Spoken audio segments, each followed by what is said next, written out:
This is Get Real with Bob and Stacy, the show that helps you learn about the mortgage and real estate markets. Get the inside scoop from their expert list of guests and have some fun along the way. Now, here's Bob Gallagher and Stacy Alcorn. Welcome back. You're listening to Get Real with Bob and Stacy. You're joining us for our Leaders and Legends segment. Joining us by phone today is Allen Adamson, co-founder and managing partner of Metaforce and also author of Shift Ahead, How the Best Companies Stay Relevant in a Fast-Changing World. Welcome to the show, Allen. Pleasure to be here. Thanks for inviting me. So I want to give everybody some background on Allen. He is a noted industry expert in all disciplines of branding. He has worked with a broad spectrum of consumer and corporate businesses in industries ranging from packaged goods and technology to healthcare and financial services to hospitality and entertainment. With his perspective and depth of experience, Allen has helped his clients understand and activate strategies that enable them to shift ahead of the market and the competition, generating long-term value and increased brand equality. Allen and his teams help clients identify what truly matters to the audiences that they serve, what is relevant to their audiences, and how to brilliantly deliver on it. How organizations do or do not stay relevant is the subject of Allen's most recent book, Shift Ahead. Using fascinating first-hand accounts and detailed case studies, Shift Ahead explains how the best organizations recognize when it's time to change direction and how they pull it off while bolstering their brands. Following the approach of Allen's previous books, Brand Simple, Brand Digital, and the Edge 50 Tips from Brands That Lead, which are used in universities across the country, Shift Ahead offers practical and readily applied lessons learned. So before we start, let's hear from your point of view, what is Shift Ahead all about, Allen? Thanks, Stacy. More and more companies are finding themselves becoming their father's Oldsmobile and, trying to keep their business relevant and competitive, and it's getting harder and harder. And so what we did was we spoke to more than 100 companies, large, small, startups, established profits and nonprofits, and dug into what they were doing to keep their business current and relevant and competitive, and those that weren't, what they weren't doing, and what lessons others can learn from that. That's great. Now, you said companies trying to remain relevant and companies that maybe their father's Oldsmobile. What happens if it's an industry? Because I sit in the real estate industry and I look at it and I'm like, who's going to come around and Uberize real estate? What happens if you're in an entire industry that is your father's Oldsmobile? Yeah, and that happens a lot. It's usually not just one company. Kodak wasn't the only film company that disappeared when the industry shifted, and Uber is disrupting more than just New York City taxis. So it becomes, of course, more challenging if the entire sector you're in has become less relevant or changing. Right. But the same principles apply. You need to shift out of it. We did a nice piece of research with Barnes & Noble, and you could argue that bookstores as an industry may be going away, but actually not. Bookstores are just going to need to reinvent themselves beyond what Barnes & Noble is offering, maybe back to the little bookshop in the corner where the owner really knows their books. And so, often, even if the industry or the sector is changing, that doesn't mean that it's not possible to reinvent your role or reinvent the sector as a leader. Interesting. What are the barriers that prevent companies from shifting ahead? What we did when we did the interviews, we were hoping for the magic potion of here are 3 things you can do to stay relevant and not become not get Uberized, as you said. But what we found is there are many more things that you can do wrong that can get you left in the gutter than you can do right. But the barriers fall into 2 broad buckets. I'll call them imagined and real. The imagined one is, you need to realize that most of us start off sitting in what we called Marty Crane's chair from the old Frasier show.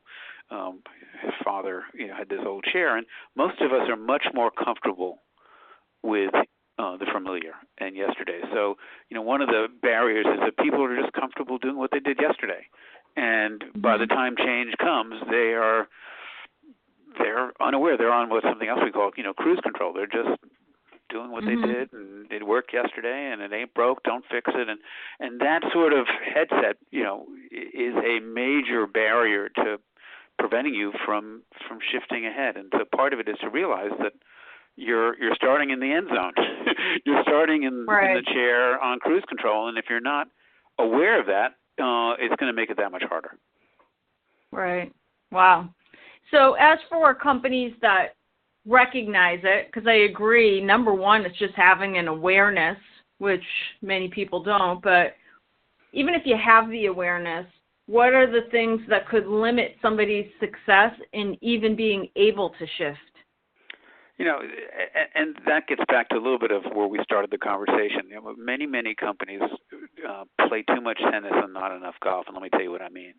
When I was at Unilever as a client, I was very worried about what Procter was doing and Colgate. I was very fixated on my competition. When I worked with Pepsi, they were totally fixated on Coke. And in tennis, if you play it, and I play it badly, one of the objectives is to really pay attention to your competition and try to hit the ball when they're not. In golf, I also play that badly. I'm less concerned with the person I'm playing with, except not to slow them down, and more concerned with paying attention to the ball, the terrain, the wind. And so more and more companies too many companies spend too much time worrying about their competition.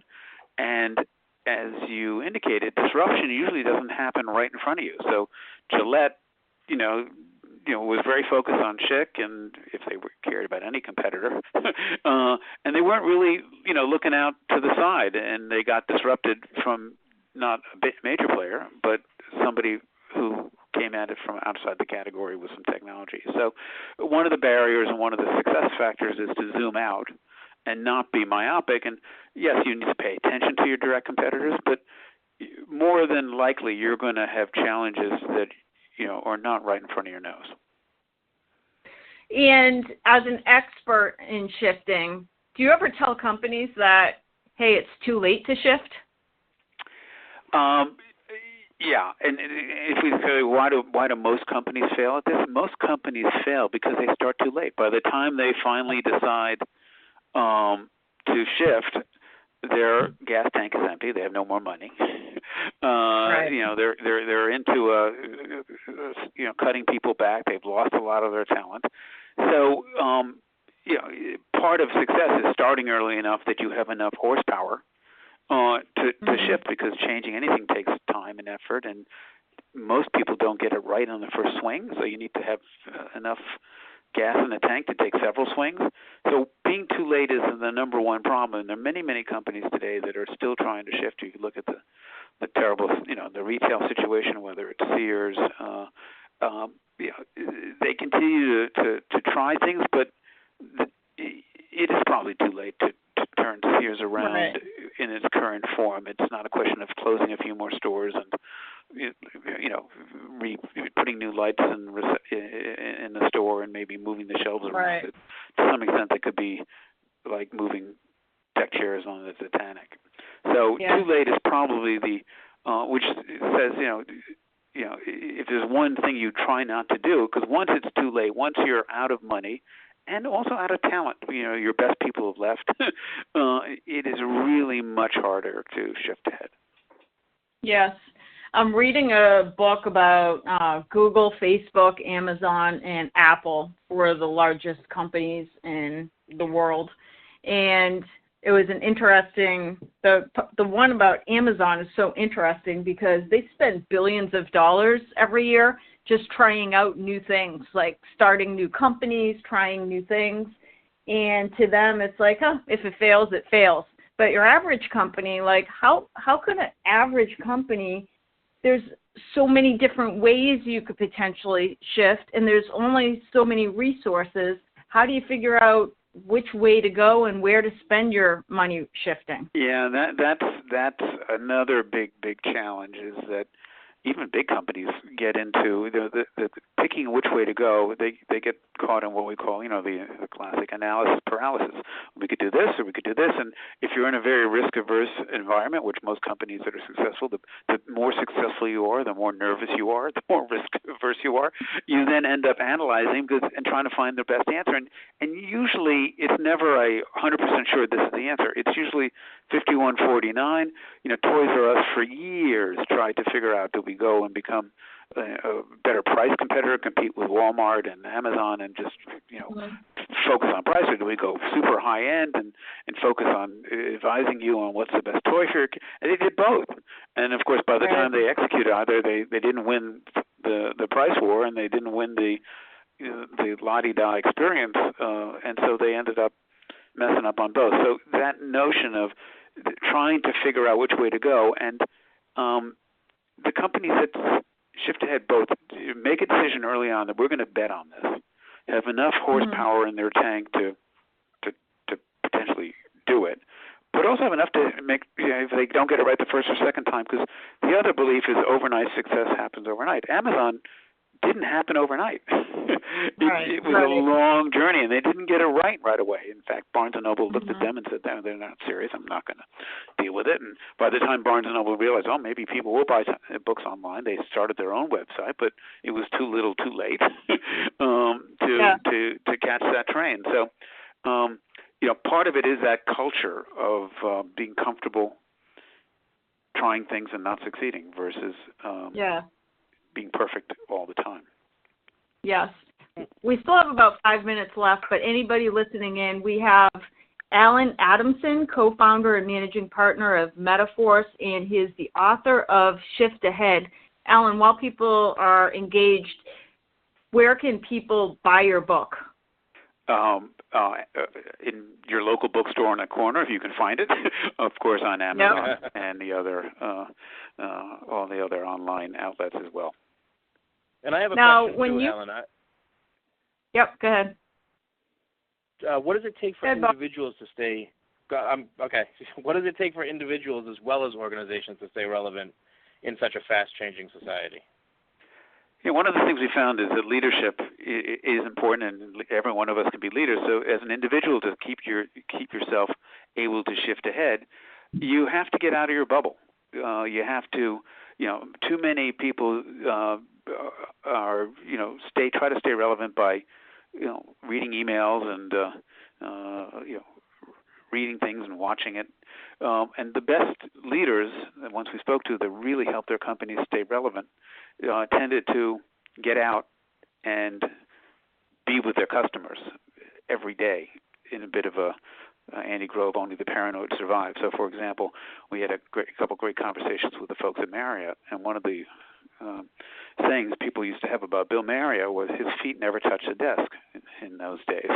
And what they meant was he was never in the office. He was constantly in the hotel, talking to the front desk, talking to the people in the kitchen, fluffing the pillows, checking the towels, and they never lost. He never lost what's known as a founder's mentality, the sense that how are we doing? How am I doing? What's bothering you? And just keeping your eyes open. And so, as a leader, to make sure you stay able to shift ahead personally, or help your company or organization shift ahead, don't sit behind a desk all day and be in meetings all day and read 2,000 emails a day. I would add to that, too, that I think one of the things just in running my own business is going out and talking to other business owners in other industries or participating in like CEO groups outside of your industry, because you can learn from anybody who's just running a business on how to do things differently and better. Yeah, Stacey, that's exactly right. The leaders that are looking left and right, and because innovation happens. You could take an idea that's happening in real estate and bring it to media, and it's a totally new idea. So lots of innovation happens horizontally, and it's not only a question. You can ask a consumer what they want. I have a bit of a belief in Steve Jobs. The consumer could never have told him to invent the iPad, because they didn't, they were used to typing at a desk. So, yes, you have to keep on asking your consumer, but the best people are really also great observers, and why do they stand in front of the aisle and scratch their head, as well as look around on other sides and speak to their peers in other industries that may be changing faster and have different dynamics that you can learn from. Awesome. So we only have 2 minutes left. When you were writing the book, did you have any one particular company in mind when you were thinking about companies that really failed to shift? And was there any one company that you had in the back of your head when you thought about companies that really did a phenomenal job of shifting? Yeah, the one I always wondered about, having worked many, many years ago with Kodak, was how could Kodak have gone from owning pictures worldwide to out of business? And I always thought it was they didn't see the digital train coming. And the surprising finding we did when we did the research and spoke to lots of people who were at Kodak at that time and when they were king of the castle, was that they did see the train. They knew exactly the year, 10 years before, that the digital would overtake film. They just couldn't get out of the way of the train because they were so addicted to making tons of money and selling film. Wow, that's crazy. Yeah, and so they had plenty of money. They weren't too late. But, so it's not easy. And there are lots of companies that are today shifting ahead. I mean, Facebook is, I think, successfully shifting ahead. The conversation we had at Facebook was, they really do believe in move fast and break things if you need to, because speed is not a nice, but a must-have to successfully stay relevant today. Right. Wow.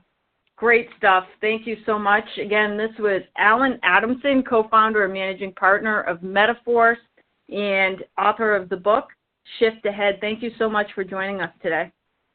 Thanks, Alan. Thank you, Stacy. Thank you, Bob. Pleasure to be here. So we're going to take a quick commercial break. We'll be back with more Get Real after this.